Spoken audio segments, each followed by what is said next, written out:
Okay, welcome everyone. We're going to talk about what expanded core is for early childhood. So we're going to really unpack this idea of what the expanded core is. There is a level of forced family fun. I use this phrase because, like I shared, I'm the mother of teenagers, and everything I do with my children is forced family fun. So there is at least one forced family fun activity for you to participate with. All right. As we begin on the screen, I have something that I love to share with everybody every time I speak. This is from a document called the National Agenda. This may be new for you, but if you do a quick Google on what the National Agenda is, it outlines what we feel we should be teaching children with visual impairments. The expanded core curriculum is goal 8 of the goals that they have there. But this particular paragraph has stuck out for me. So I share this every single time I teach folks about the expanded core. And it says, as we move towards the 21st century, our society is changing and growing at an ever increasing rate. We must ensure that our children can change and grow with it so that they are not left behind, but instead fully participate in every aspect of mainstream societal life. If the children of today and tomorrow are to succeed in this way, then we must set high standards for them, for ourselves, and for our programs. We must expect children to learn to a high level of competency so that they can compete successfully and confidently in the global 21st century society that is fast approaching. Now, first of all, this 21st century society that they were referring to in the 90s is here right now. This is the world that we live in. So as you look at this and heard what I read, think about what sticks out for you. What jumps to your attention? For me, one of the key things is that it doesn't say only for kids who are at grade level, or only for this, or only for that. When they wrote this, they meant that all children can succeed, that all children can work at a high level of competency. For me as an educator, something else that stands out to me is that it's not just them that we should have high expectations for, it's for ourselves as teachers, as paraprofessionals, as educational leaders. We need to have high levels of expectations for ourselves. And for you as parents, there is an expectation for you as well, not to be perfect, but to understand. Because again, as you've heard from me earlier and in every session, you play a critical role in the success of your child. You don't need to be an expert, but you do need to be present. So as we get into things today, I'm going to go back for a quick second before I get us through this. We're going to unpack what this expanded core is. We're going to look at the 9 areas that comprise the expanded core. But I invite you, if you have questions, I'm scheduling to leave myself time. Ask questions, get clarity on this. There's no question that is too big or too small or too this or too that for you to ask. So think of it. Now, the next thing I'm going to tell you to do is I'm going to explain what the expanded core looks like for early childhood, for birth to 5. That's what we're going to unpack. I want you to take a moment, all my virtual friends and my in-person friends, and I want you to think what's something you want to get out of this session. I'm going to tell you about the 9 areas of the expanded core. We're going to talk a little bit about a couple of important things you need to know, but I want you to think about it. What do you want to get out of this next hour? Think about that. Write it down. Get intentional. And then as a term or question or idea comes and you're not sure, go ahead and interrupt. Raise a hand. I try to be mindful and say, ooh, I should explain what this is. But if I say something that you don't know, I'm going to tell everybody who's with me in person, raise your hand. Dig it. That's when you say dig it too. Ready? Dig it. Now, all my virtual friends, I will stop and I will look over at my friend who's manning Zoom. If you have a question, type it into chat. Dig it. They've all said dig it as well. Okay, so let's jump into things. Now, before we can get into talking about the expanded core curriculum, there's a couple of important contextual things you need to know. That's what my next slide is. We want to talk about the unique needs of children with visual impairment. And this is from it's kind of an oldie article at this point, but it's a goodie. It's called The Impact of Vision Impairment on Development by Chris Strickling. It's from the Texas School for the Blind. And these two paragraphs really sum up the impact that vision has on development in these birth to 5 years. Hearing is the only distant sense available to the blind infant, but the infant has no control over the presence or absence of sounds in his or her environment. Sound without visual verification is only noise coming from nowhere. Only after much tactual, motor, and auditory interaction does sound acquire meaning. Only then can sound provide information about location, cause, or source. Sound is not the strong motivator that vision is. Not until approximately 12 months will a blind child reach for an object based on a sound cue alone. Environmental exploration is usually delayed until the child reaches this point. So the first thing I want us to wrap our minds around when we're thinking about all of these things is that sound is great, but sound without context is only noise coming from somewhere. So every time you want to jingle those jingle bells for this little one, let them know where those jingle bells came from, that it was in a toy or in your hand. Does that make sense for everybody? Because a lot of times we think, just make sound, just narrate everything, just do that. Yes, and context matters. So make a mental Post-it note as you are creating the conditions for learning for these little ones. Context matters because sound without context is just noise. And that's not the goal that we have for these little ones. The goal is for these little ones to understand that that sound came from a musical toy that we like. I like that sound. So make sure you add the context for these little ones. Without the context, it will be difficult for these little ones to develop the necessary skills for problem solving and understanding and cause and effect. If they don't know that there's a button that makes this sound, then they can't initiate to make that sound again. And we just leave these kids hoping that a sound came again. So remember, context matters when developing these skills for little ones. I will also strongly encourage you to just introduce one sound at a time.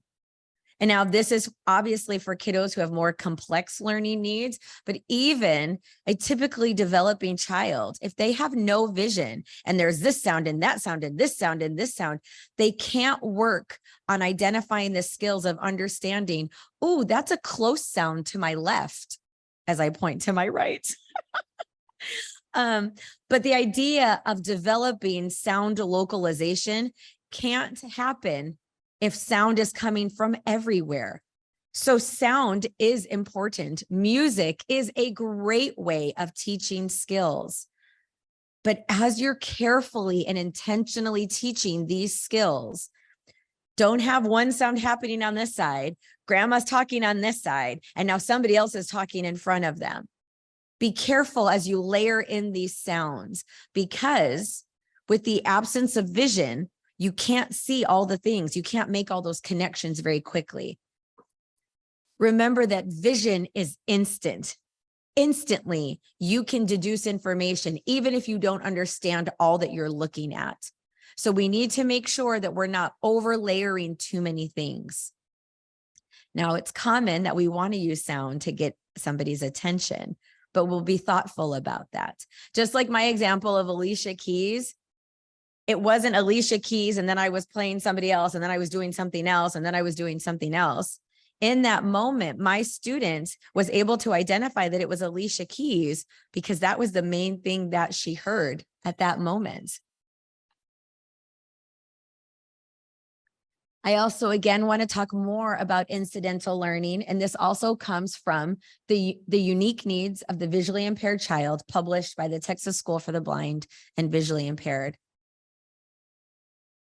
Vision is the primary learning modality and source of information for most children.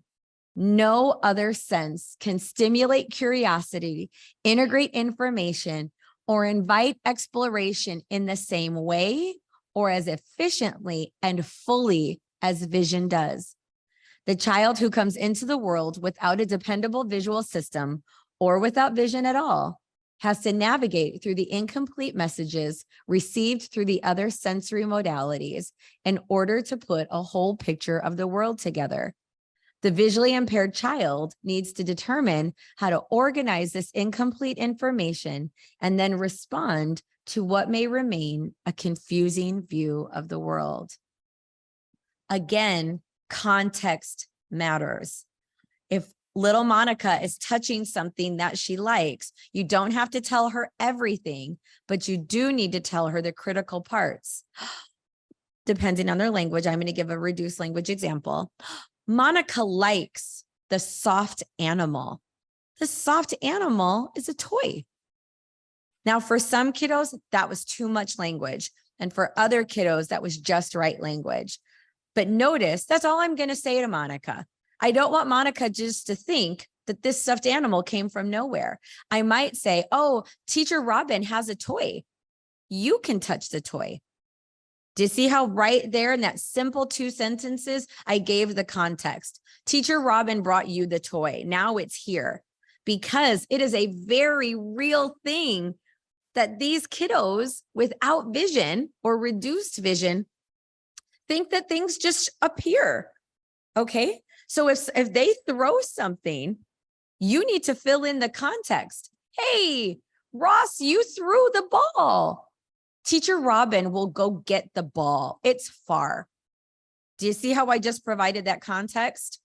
Or for my repeated throwers, put it on a string so that when Ross, who we know is a thrower, throws it, Ross threw the ball, pull the string and pull it back to you. Teacher Robin will help. Do you see how now I'm providing that context? Because for many of our kiddos, once they've thrown it or dropped it or done something, it's gone. So the key part is to show them where it went to. With simple language, 2 sentences. You knocked the ball off. It's on the floor. I will get it. Or if the child has the mobility and motor skills, you go get it with me and go get it with them. That fills in a lot of incidental learning. Now, it is very easy to become a turn-by-turn GPS system for students. You're taking 2 steps forward, you're bending down, you picked up the ball. You don't need to do that. You don't need to do that at all, friends.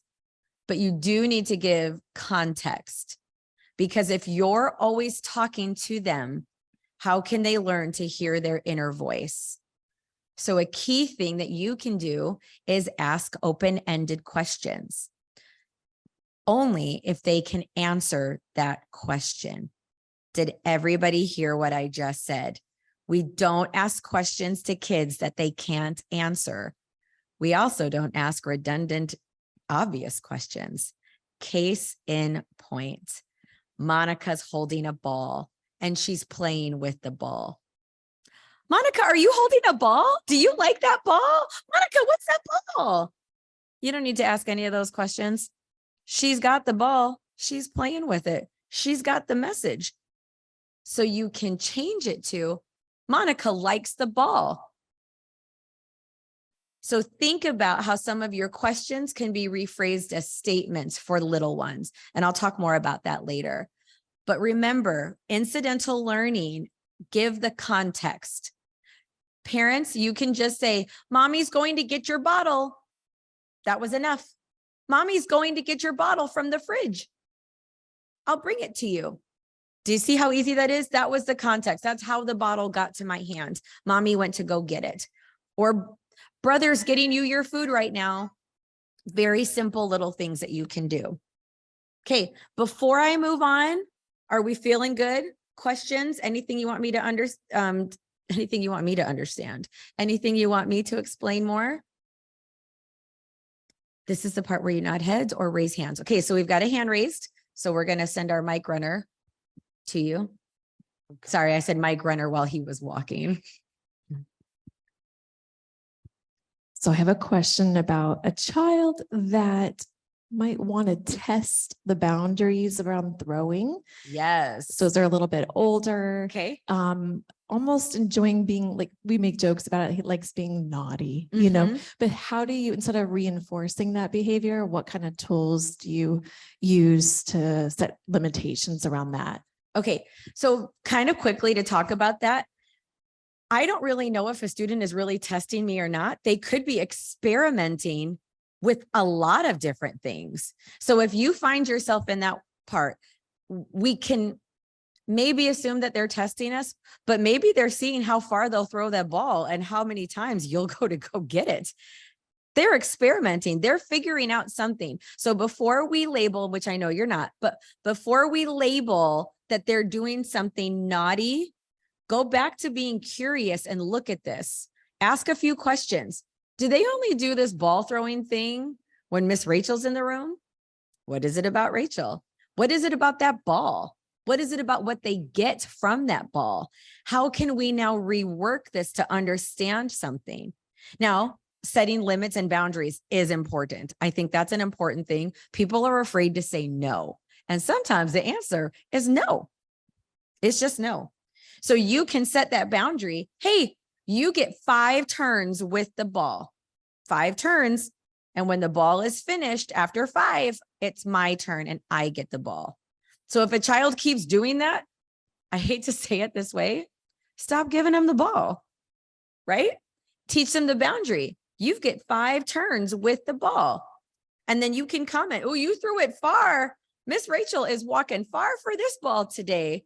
But also look at that and ask questions, be curious. What is it about that ball throwing, right? What is it about the way that they operate? Now, it's funny that you say this because I did have an older child that had multiple impairments who was a dropper. And I used to always joke that no matter whatever I brought him, he had this facial expression that was, your lesson sucks, Robin. And he would just pick it up and drop it on the floor. No matter what I gave him, he would pick it up and he would be like, there you go. And he would drop it on the ground. So guess what I stopped doing? Giving him options to drop it on the ground. Or I found a new way of rerouting that and asking myself, is that what he thinks he should be doing? Because maybe a teacher previous always had him put things in a bucket. Students struggle with transfer. So again, instead of always just putting it in a bucket, I always come back and get curious. Why does he do that? What does he know? What does he try to tell us? Because I don't always think it's he doesn't want it. In the beginning, that's what I wonder. But maybe that's one of the ways that he explores an object. Remember, for many learners who have multiple impairments, and I've seen this time and time again, they will pick up an object and they will mouth it first. When I say mouth it, I mean they will put their mouth on it. They will explore it. They'll wipe it across their face in different ways. And then they will look at it and explore it a different way. So just remember, as you're getting into all of these things, we're quick to want to take away mouthing for obvious, safe reasons. But just remember, for some kiddos, that's how they're exploring it, because their vision is not giving them that information immediately and they want to explore it. Was that helpful for everyone? Okay. Now, this is at Forced Family Fun. Here it is. So in the chat, if you're on with me virtually, put your thoughts. We'll do it in chat. For everybody who's with me live, talk to somebody. Forced Family Fun. You have to participate for 2 minutes.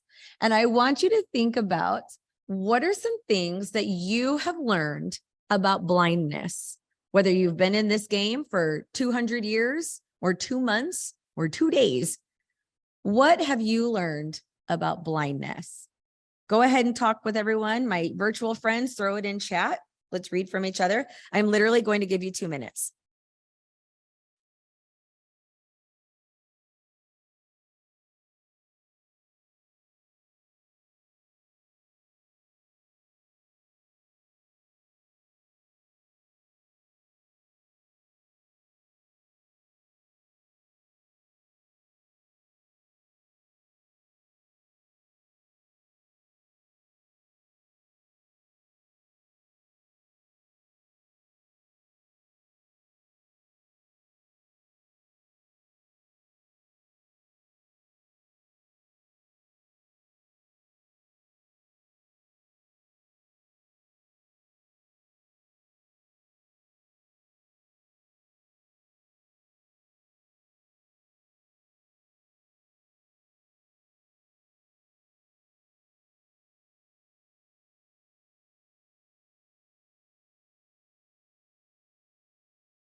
I just like to give reflection and interaction.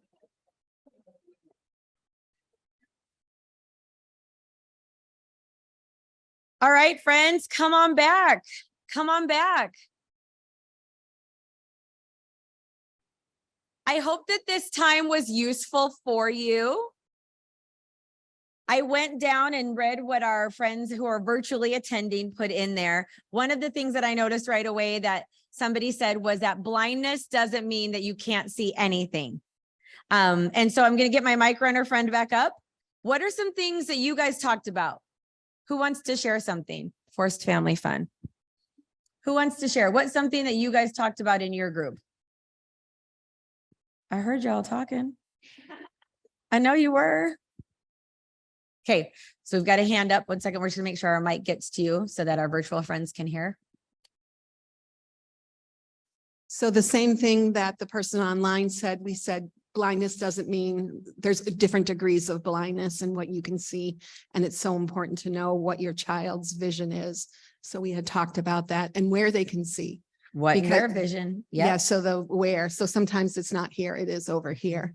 And the other thing that we said, we talked about is working with people who have visual impairments. Experience is so important because you don't have that incidental learning. So I think giving them experience is really important. Yes, thank you. I'd like to hear from one other person. What's something else that your table came up with? Oh, is there another hand? Thank you. We'll make sure that your mic gets to you. So our mic is traveling virtual friends. Thanks. We talked about what you said about if you're always talking, how can they develop their own inner voice? And I just think that's such a powerful piece. And as someone who's working with individuals with various visual impairments, just being so cognizant in the background information and what you're saying and tying meaning to it in a way that's purposeful for their developmental step in that moment. Yeah. I love that that resonated with you, and I hope with a lot of you. There's a sign that I put up in front of all of our classrooms that says one voice, one instruction, which means when one teacher is talking, we all know this classic scenario. The kid is sitting there, the teacher is talking, and then somebody's inundating them with other side conversation.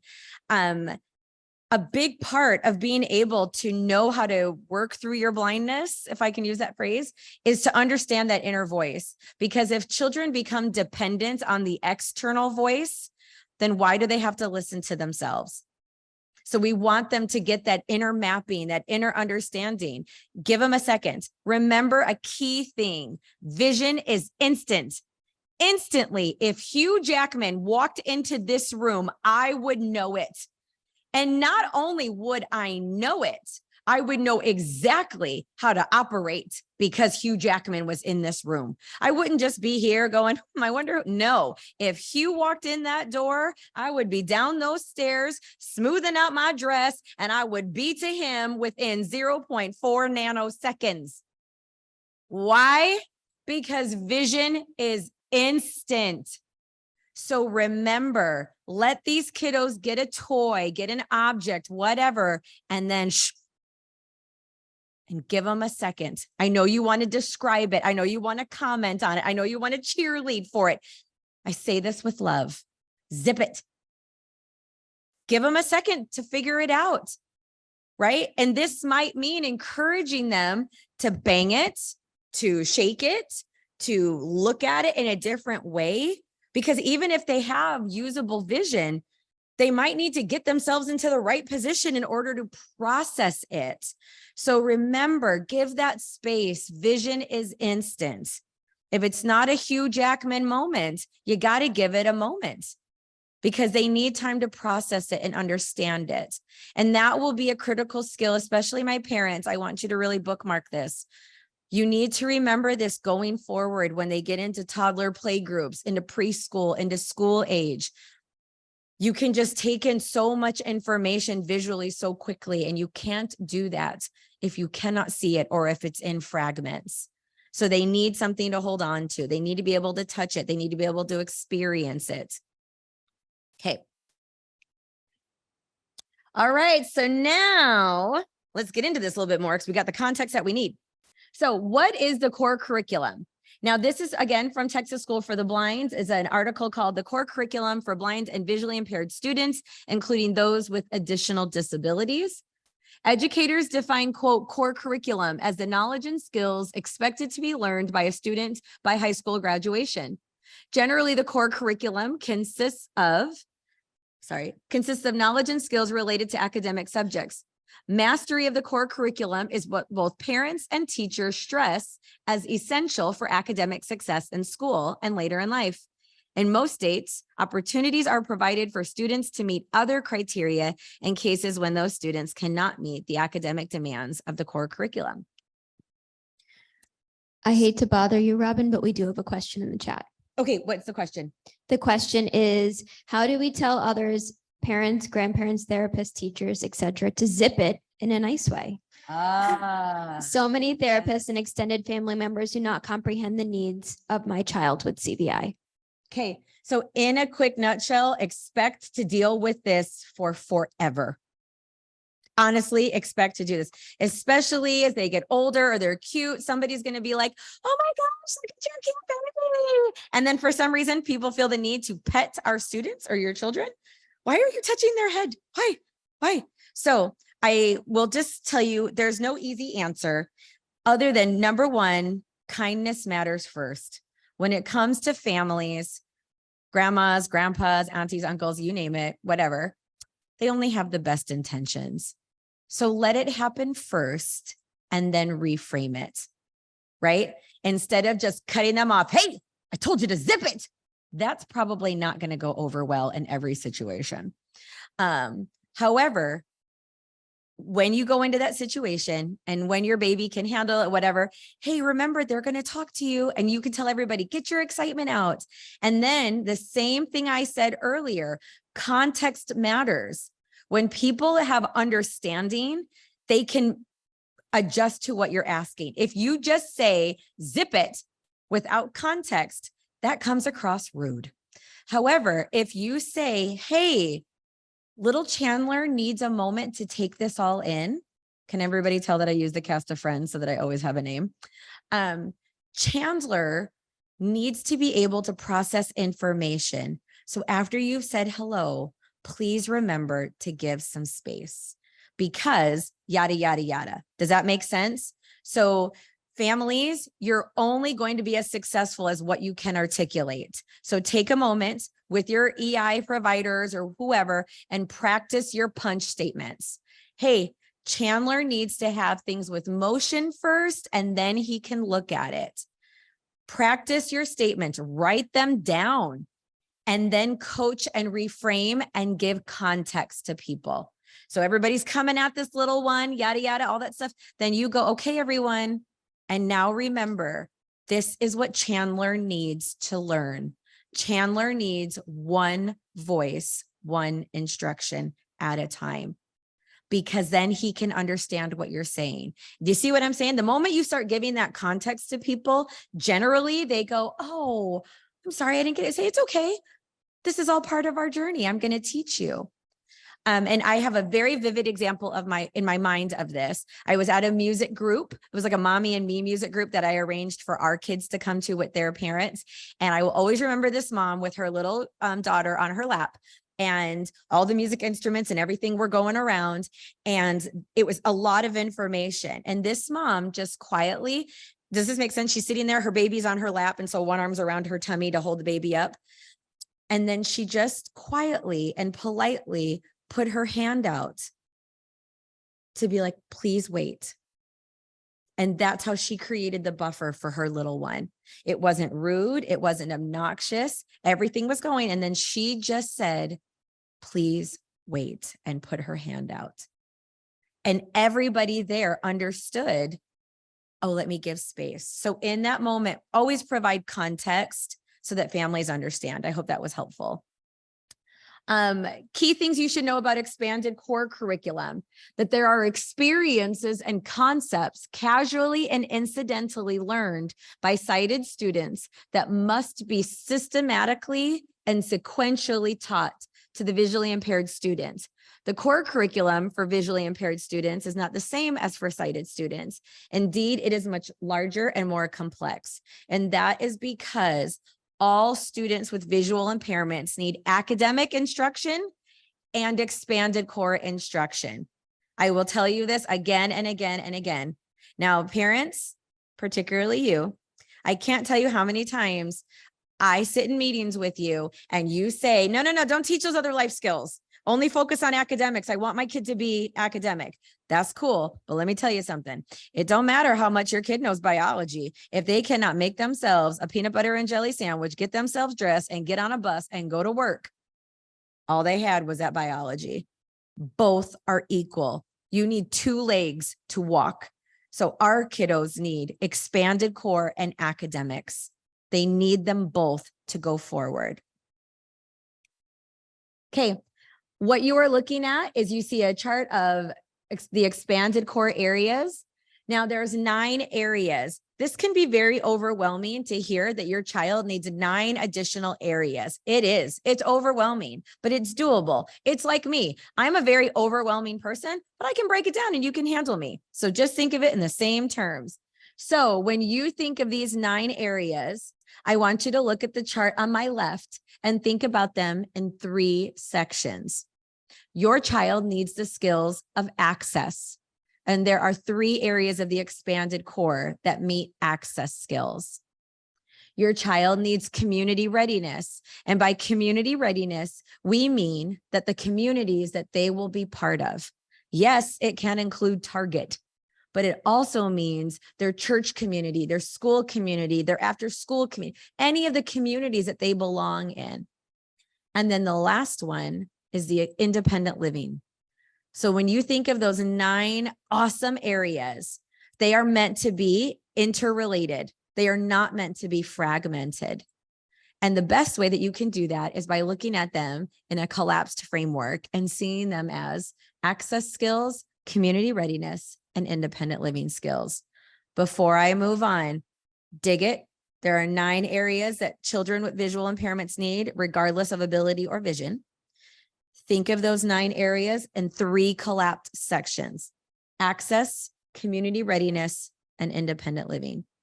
These 9 areas are interchangeable. They are interdependent. They are not meant to be taught in isolation. Good? Feel good? Virtual friends, good? Okay. So now what I'm going to do is walk you through what these skills are. And you have this slide deck. There's all this information, but I'm particularly going to talk about what these skills look like from birth to 5. A lot of times, if you do a Google and you pull up the expanded core curriculum, you will see it more for school age children. So my particular slides cover what you will find in birth to 5. This is from a great book called Teaching Life Differently. It is a book that is co-published with Perkins School for the Blind and the Anchor Center. It is a great resource that I recommend that professionals have. And parents, if you're a reader, do it, grab it. But it's a great resource for any of our birth to 5 providers. So the access skills, the first one we're looking at is concept development within compensatory. So again, this is what children birth to 5 need. And in compensatory access, concept development is a key skill. This means developing mental ideas about the environment and the objects, people and processes and interactions taking place in the world. Compensatory skills build on each child's tactile, auditory, olfactory, and low vision strengths. So we want to provide students with opportunities to experience things with their sense of smell, touch, taste. For some of your learners, they can handle multiple senses at one time. And for some of your learners, it's going to be one thing at a time. Now, some strategies, some things to know.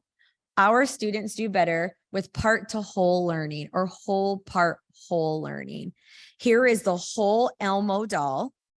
Here are the parts now of the Elmo, which make the whole. Does that make sense? Here is Elmo. Now let's touch Elmo's hands, Elmo's feet, Elmo's body. This makes Elmo. By the way, every Elmo toy I've ever had does not have an off button. So I highly discourage Elmo. Or go with it if you'd like. He's bright and fun to look at. Defined learning spaces is another thing that you can do.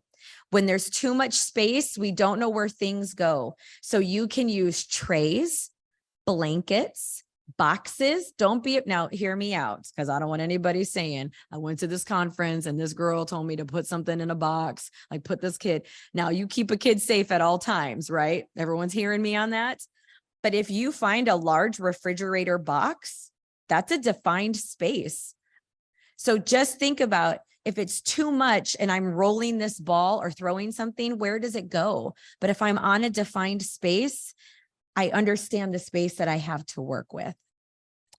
A finished box in every room. I'll talk about that later. We have natural finished boxes. So a garbage can, a laundry hamper. These are all natural finished boxes. Encourage kids to put things in the finished box. That helps them to learn, where do things go when we're done. So that example of the diaper box that I shared earlier, that was a finished box. That is where this little toddler cleaned up her toys. When she was done playing, she put it in the red box.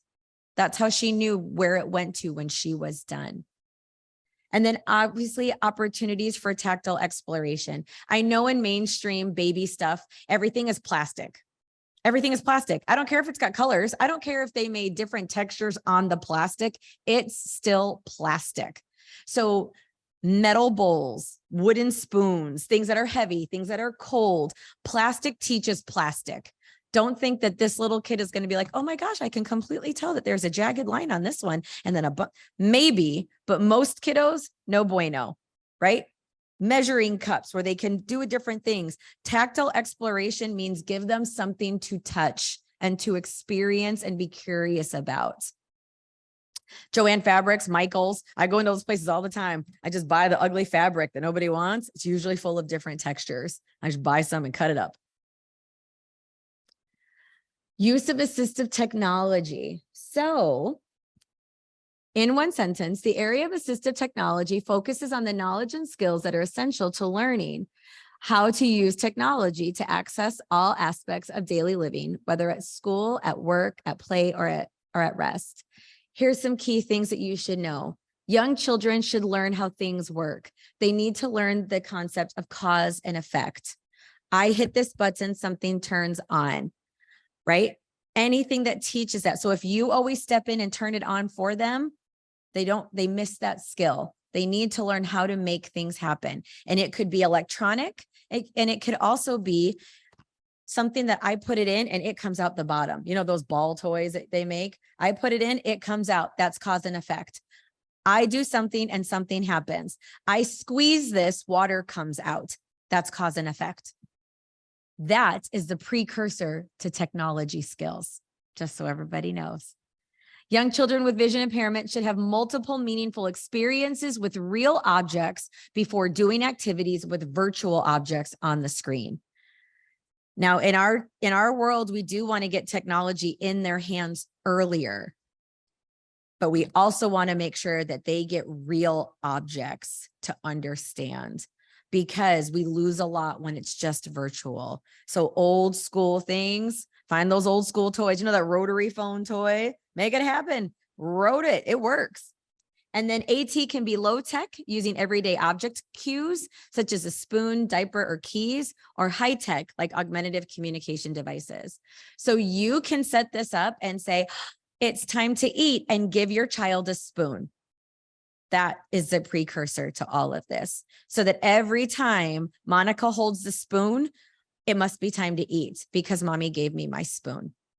Right? If you're going to go change them, don't just be like, okay, change you, and then do it to them. Be like, hey, Ross, you're stinky. Here's your diaper, time to change, and give them a job to do. Let them put their hand on their little diaper tabs. Let them be a part of it.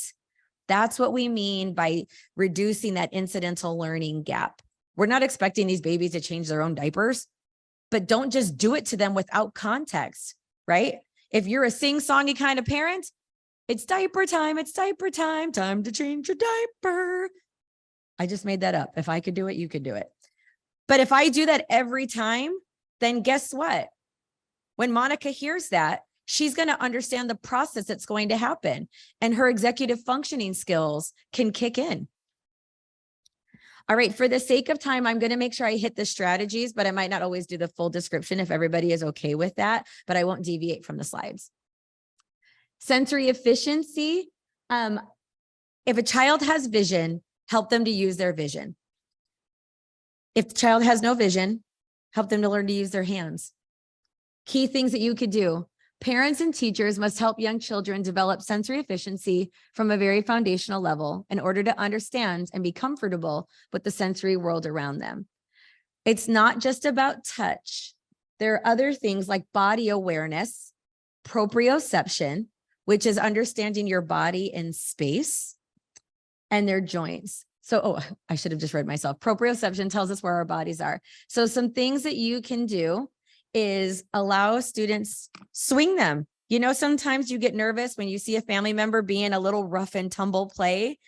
Let the rough and tumble play happen. In fact, a lot of students that have complex learning needs enjoy high sensory. So safety matters. Did everybody hear me nod? Safety matters, but it's okay to swing that child a little faster than you would swing another one, because it might be that you're refilling their sensory bucket more because they need something more intense. Now, I was telling you about when I was a deafblind teacher, we used to do sensory efficiency. And one of the things that my students loved was drinking pickle juice. Oh, do you know how tart that is? And I will always remember going, I can't believe how much he loves this. This is nasty.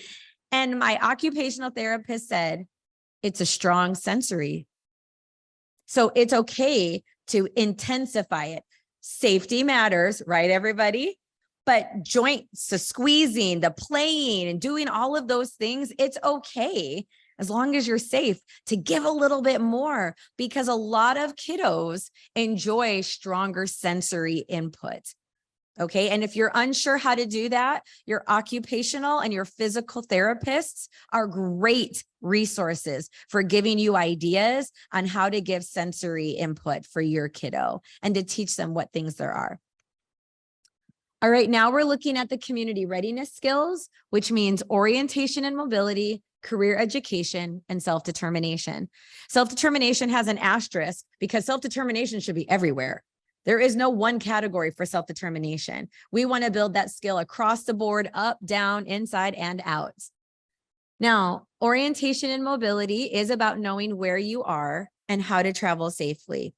Orientation and mobility concepts are for children of all abilities. Some of your children might not walk with a traditional white cane. They still need to know where they are. The same things still apply to them, even if it looks different. So an infant begins to develop orientation skills by exploring basic spatial concepts. First, where his or her own body parts are in relationship to each other. Then where other things and people are in relation to their body. So it's okay to simply say, Monica is on the floor. Daddy is on a chair. You don't need to say anything else. There's no quiz. Don't quiz kids. Just label it. Just label it for these kiddos. Monica has one hand. Monica has two hands. Two hands. That's it. That's all you need to say. And then roll with that. Remember, no quizzing them, but it's about highlighting things, right? If your kiddo has the use of their feet and they kick, give them something to kick so that they know what their feet are. Touch is primary in relating all the senses. I can't tell you enough how much touch does mean, meaningful touch for a child with a visual impairment. Now, a lot of people like to touch our students or our kiddos or your children. So depending on their needs, be aware of that and remind people we want to do purposeful touch. Don't just touch them out of context, right? So remember to provide that for them, because it's been shown, especially for our learners who have more complex learning needs, if they're sitting there and somebody's touching their feet and then their arms and then their head, what's happening? Their brain is only trying to register all of these points of touch. So touch, just like voice, needs to be meaningful in how we do it. Okay. Maintain defined spaces. We talked about that. And expose children to a variety of environments. Have fun. Go on the grass. Go in the mud. Be prepared if you are a parent of children with visual impairments. And you might be a very clean person. I'm going to tell you right now, embrace the mess. Everybody really hear that again. Embrace the mess. Maybe one more time. Embrace the mess. It's okay. We need our kiddos to not just let their hands get messy, because some kids won't want to do that. Let their feet get messy. Let their bums get messy. This age, you can be a little bit more free with the clothes, right? Enjoy different things, but we really want to help them get different environments and different touches for things in a safe way. Okay. Career education. This is just one key that I really want to say. A lot of people think that career education is just about getting a job. That is true. However, the primary role of career education forever is about fulfilling the roles that one will play throughout their lives. That is very impactful for me, because when I see a learner with a very complex learning profile and somebody's like, they're never going to get a job. Okay, but they do have a role that they play. So the primary role of career education is to help fulfill those roles. And you can do that by awareness of time, using a timer, following a schedule. First, we get the diaper, then we get the wipe, then we clean your bum all day and night. Another impromptu song that I know was amazing. But do you see how I just made that into a routine, and I gave that routine to the kiddo? So have small, short routines. I am a big user of timers because I forget things. But kids learn, oh, we only have 5 more minutes. You hit the button. I have preschool students that I say that exact sentence to, and they hit the button on my phone, and then we have 5 minutes to play. And when the timer goes off, we are finished. We're finished. We're finished. We're finished right now. I really am Beyonce. Is that what you're all thinking? That's what you're all thinking. That was amazing. I know. Early organization skills, build as possible about sequencing. Remember, don't quiz these kids. You can just say, the soft things, let's put the soft things in the box and let's play with the hard things. But don't quiz them. Don't make it a test. Just allow that to happen. And then appropriate social interactions with family and peers. Make sure that you give them a way. A lot of times kiddos don't know how to connect with somebody else if they don't see those gestures. So coach them. Remember, when grandma comes over, we say hi and we give high fives to grandma. You're helping to put that together. Concepts of money. All kids learn that mom has the money. I don't know if we always have to teach that one. Okay. I've only got a few more minutes. And so I would love to keep going about all of these areas. I should say I'm a notorious over planner of context, but I promise that everything that we were going to talk about is right here. But if you'll indulge me to just move on a tiny bit, I'm going to move to just a couple of points that I want you to remember, because although I'm teaching you area by area, that is important. I'd rather you walk away with a big picture understanding. Feel good to everybody? Okay, so remember that when you have the core curriculum and expanded core, you get quality of life. We don't teach either or. Your little one needs both. Both are equally important. And again, the two curriculums work together. Expect IEP goals. I'm going to say that now. On the IFSP, that's your family plan in birth to 3 or birth to 5, depending on where you're at. Those goals are all expanded core goals.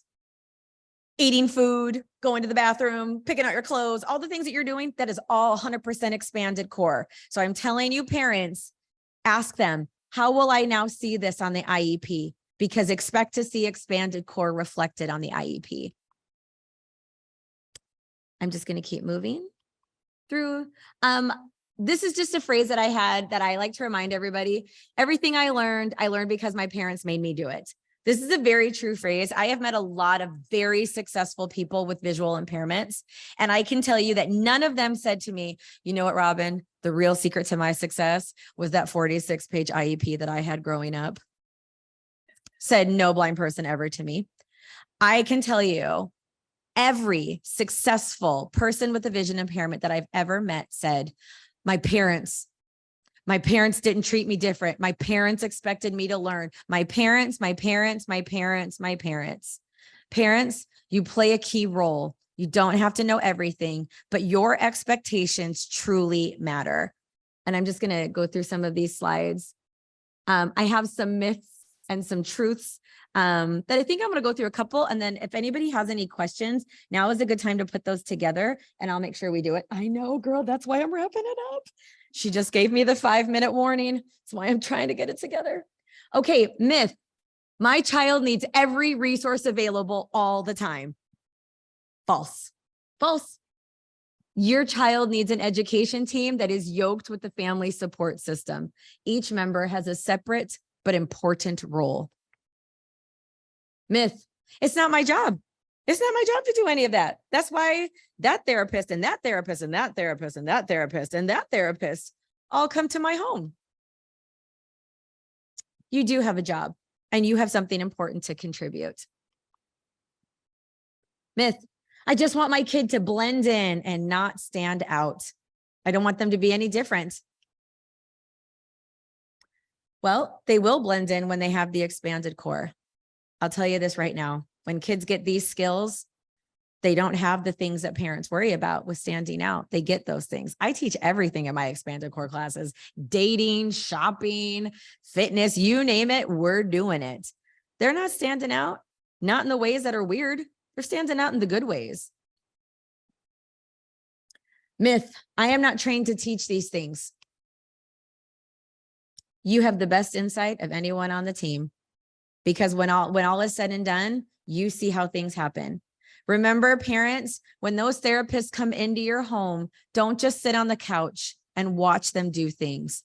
Now, there might be a time when you want to make that happen, but moms, dads, caregivers, adopted parents, whoever you are, get on the floor and say to that therapist, thank you for showing me. Now let me try, and you coach me, because you're the one that's going to be there when that visit's finished. So you need to be equipped. All right. Oh, I'm going to move on with my instructional strategies. They're great stuff. These are all good things. I'm going to put in there how to get off to a great start with the expanded core, This is all good stuff. Read the slides. You totally have access to them. I just wanted to get to this point. This is the diaper box that I was telling you about. Just that diaper box costs $2.45. That's great. I made them all the time when I was in early intervention. Okay. What I'm going to do right now, because we've got 3 minutes. Do we have any questions? Or I'm happy to keep talking until time has expired, but I want to make sure if there's anything we want to ask about or see, we can. Does anybody have any questions? Okay, all good. Virtual. Okay. We have a few questions in the Okay. chat. One being, do we have access to these slides to go back and look? It's amazing information. I believe you do, but ask Rachel Okay. because we'll I make emailed sure, them to Rachel. we'll make sure they're available for everybody. And could you please repeat the title of the book you mentioned earlier? Yes. Teaching Life Differently. You can buy it on Amazon and it's reasonably priced. Teaching Life Differently. It's from the Anchor Center for the Blind and Perkins School for the Blind. Awesome. Thank you. And the last question is, do you have advice for a child who won't hold anything? My daughter is CVI, won't hold a spoon or a toy other than beads or a pom-pom. Okay, so the quick and dirty of that is get with your occupational therapist. That is the best person who can help advise if it's a motoric issue or something like that. The other thing I would quickly say is motivation and context. If you're having a child hold something and it's not fun and they don't do anything with it, why am I holding this? So again, find something highly motivating that they would want to hold on to. And, or when they are holding it, make it motivating. Hand under, hand over, hand. And now we get all bumpy holding our thing. Hold for 2, 1, 2, drop it. And when I say 2, drop it, drop it. Don't extend to 6. If you said hold for 2, hold for 2 and drop it. And then do it again. That's I also want to make sure that this parent knows as a very common goal. We have lots of little blind kids that we are trying to get to hold things. Occupational therapist, motivating, context. That's my quick and dirty answer for that. I hope that was helpful. And then we have one here, Mike Renner. Oh, I don't want to forget you. I'm sorry. He has a real name. It's not Mike Renner. Logan, the Mike Runner. His name tag just says volunteer, actually. Okay. Sorry. I'm wondering if you can give an example or a couple examples about what this would look like on an IEP, because you were saying obviously on an IFSP, all of those goals fall under expanded core. But I feel like once you get into the school system, there's a tendency to say these goals aren't academic and therefore it's not the school's responsibility. Okay. Oh, that is not a quick question. It's okay. I'm just putting it out there. There is some good language that you can say. Each IEP, each state is different with how they like it worded, as per the expanded core curriculum. And if you need to quote IDEA, it is posted that the expanded core curriculum is listed under IDEA.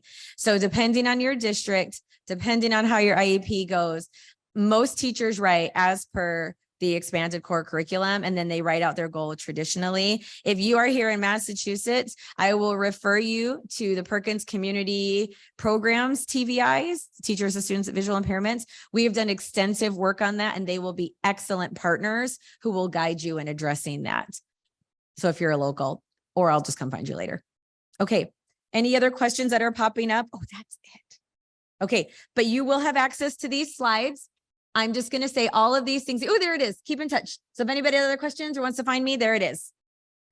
I'm not opposed to jumping on Zoom with people. I don't give legal advice. I won't tell you how to advocate. I won't do any of those things. But if you want to talk about expanded core curriculum and activities or ideas, hit me up. I'll jump on Zoom with you. Parent, paraprofessional, teacher, I'm here for you. I'm happy to be your thought partner, but I don't give legal advice.